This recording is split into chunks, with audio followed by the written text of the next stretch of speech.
What's up, confessors, and welcome to everyone who is just joining me for the first time. We are here to talk about the premiere of Kings of Napa on O Network. Now, I've been waiting for this for a couple of weeks, ever since the reunion of Love and Marriage Huntsville, when Melody and Carlos got to talking about it and giving us the inside scoop on it. And I must say, for the premiere episode, it delivered. I will be back. Okay? Now, before we get into some things, will you please, pretty please, like this video, subscribe if you are not a subscriber, and to become an MVP confessor, all you have to do is go and follow me on Instagram and Facebook, if you will. Thank you kindly.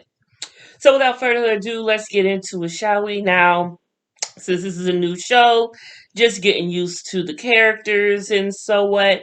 So I got some little notes. So you're gonna see me looking over a little bit, just getting it together so we can do this as smoothly as possible. Okay. Now the show started off with August, who is the daughter of Reggie Sr., who is the everything of the Kings of Napa, the vineyard that they own, which is family owned. And she's chilling with her girlfriends. We're getting inside scoop on how she goes and all of that. And she seems like she's got some really good ideas for the winery, for the yeah.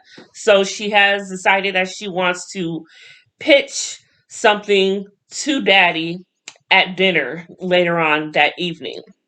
Okay? Now we also have two brothers of August, which one is Reggie Jr., who seems like he's coming off as the one who wants to spend all the money, do everything with the money, but does the least amount of work. He likes to be in the flashy cars. He loves the women. I mean, we see him for the first time in bed with a woman. So that goes to show what he is about. So he's more of all play and no work, so to speak. You know what I'm saying? And then you have Dana. Dana is I don't know if he's older or younger than August, but he is the the businessman out of all of them. He knows the in and outs of the business. He is very into it. He's always serious, it seems, and he's always talking about business.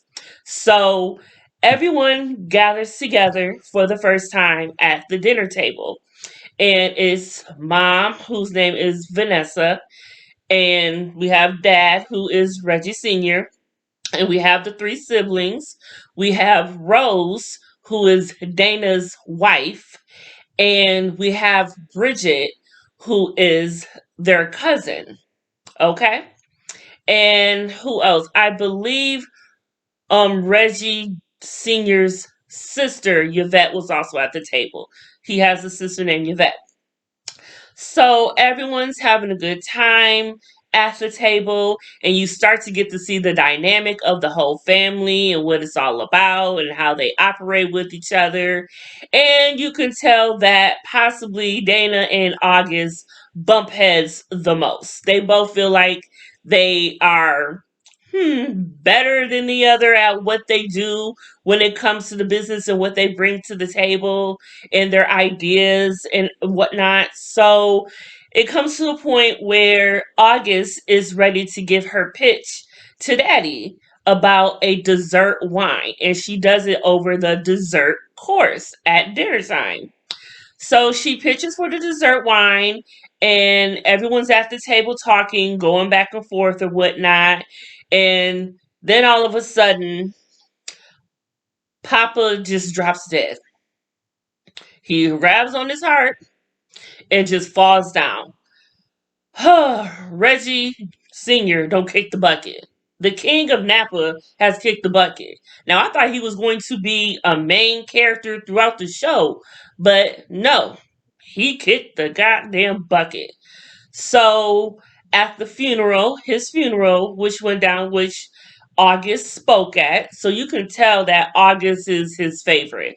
August is his baby girl, and he says that she can get anything she wants from him. She is spoiled milk, rotten. Okay, I'm saying. And so she speaks at the funeral, and it was a beautiful funeral and whatnot. Everyone came, and nothing really happened there. But it was after the funeral where it all went down. Okay, so the lawyer comes in and he is letting everyone know what Reggie Sr. left everyone. And so everyone got, let's see, he left all the family equal shares, including sister Yvette, making her the vice president of sales. Rose, she gets to run some part of the business, but as long as she's married to Dana. If she's not married to Dana, then she cut off. So I wonder how that will go. Reggie Jr., he will remain manager for bottling facilities, and he was left funds for his bourbon business, which Reggie was really excited for. Okay? You know, Reggie loves to party, so he loves to drink. So I'm sure that was his woohoo moment. Um, Bridget, the cousin, his niece, he left her a substantial bonus and a raise in salary as manager of the vineyard grounds.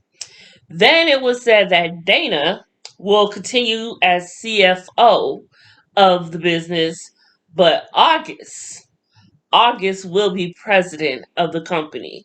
And I'm sure Dana was pissed off at that because, like I said, Dana is the businessman. He knows the business better than anybody in the family. Under Pops, he knew it all. So I felt he should have got it, but of course, you gotta have the drama. He gave it to his baby girl. And she wanted it. She wanted it. So August got it. So once that happens, Aunt Melanie comes through the door. Now Melanie is Vanessa, the mom. Melanie is the mom's sister. And she strolls in and says, I loaned Reggie $10 million and I want it back. And so everyone's like, hold up. You know, daddy got money. Daddy know everybody in the banks. So what's really going on? Why do he need to borrow anything from you, basically? So they're looking at her, you know, all crazy. And they're like, so, okay, so what's up with that? So she begins to explain, look, your daddy wasn't the man you really thought he was. You know, he had situations with the bank people and all of this jazz. And so I loaned him $10 million from her pharmaceutical something, whatever that's all about. And so Vanessa's like, hold up, you my sister, and you up here giving my husband money? Like, what's really going on? How is it you got all of these secrets behind my back with my husband and you ain't even bothered to tell me?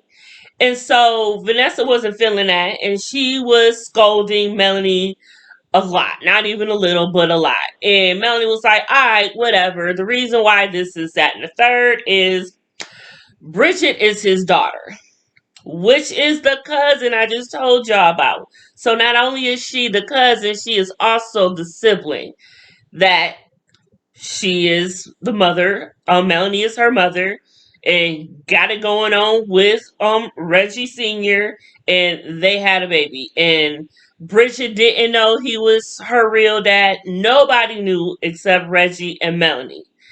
And so at that point, all hell broke loose. Melanie and Bridget left everyone else behind in the house because that's where it all happened. And so everyone's drinking or whatever, trying to get their mind right from the news that they just heard. And so at that point, Vanessa, the mom, decides, I don't want Bridget around here no more. I can't see her. She is the illegitimate of him. So no, she can't be around. And August and Bridget are like the tightest of cousins, like they sisters and best friends. And so August doesn't want that. And now that she is president, she has to figure out how to figure this all out on her own. Because you got Melanie wanting $10 million back, and you've got Bridget, who is no longer doing her thing because mom don't tell her to fire her and wants to put Reggie Jr. in charge of it. And Reggie don't know what he's doing. Not from a campaign. So that's going to be real interesting to see how that goes because Reggie did ask her, Bridget, to help him figure it all out. And Bridget's like, no, y'all don't kick me to the curb. Like, the nerve. But August told her, like, he does need your help. He can't do this without you. And so August got this idea that she can figure out a way to make everyone happy and get Bridget back in with her job. So you want to fast forward to the good part, which was at the end, basically. And that was when August and mom Vanessa are sitting at the table and they're discussing things. And Vanessa says that she doesn't even think that August can really do this. And she does not have high hopes for her because she has to be this way and that way and the third. And she ain't cut like that. But August surprised the hell out of her and said, "Oh, I'm not? Oh, I'm not. Okay, I got something for you." And so out of nowhere, everybody came basically bum rushing their little brunch luncheon that they were at. And she's like, "Look, we got to get this together. Bridget needs to come back. We gonna figure out how to get Melanie her money and get us off our backs. And you just need to sit down and let this happen." But Vanessa wants to play, the big bad boss. And she's like, no, I don't got to listen. And I ain't doing none of this. So one by one, as she's trying to leave, a family member comes in and blocks her back in. She tries to go this way. Someone comes and blocks her back in. And even Melanie and Bridget showed up. And they're like, look, we got to figure this out. We can't let this one little secret mess up this whole entire family business that's been going on for so long. So everyone's trying to sit down and be cordial and try to get it together. But Vanessa seemed like she was about to follow suit. But at some point, she's like, you know what? No, I'm not. And she left. Just left. And everyone's like, what now? So that was a big bust. So now everyone is getting up from the table and everyone is starting to go their separate ways. And meanwhile, while she is on getting out, August, I mean, she's getting out of the brunch, she gets a call from an anonymous person who looks like who sounds like they have a voice changer over the phone, so they can't even figure out who it really is. And they like, look, just because your daddy gone, don't mean the money gonna stop. I need my money, same place, same time. Don't be late. Whoop, whoop, whoop.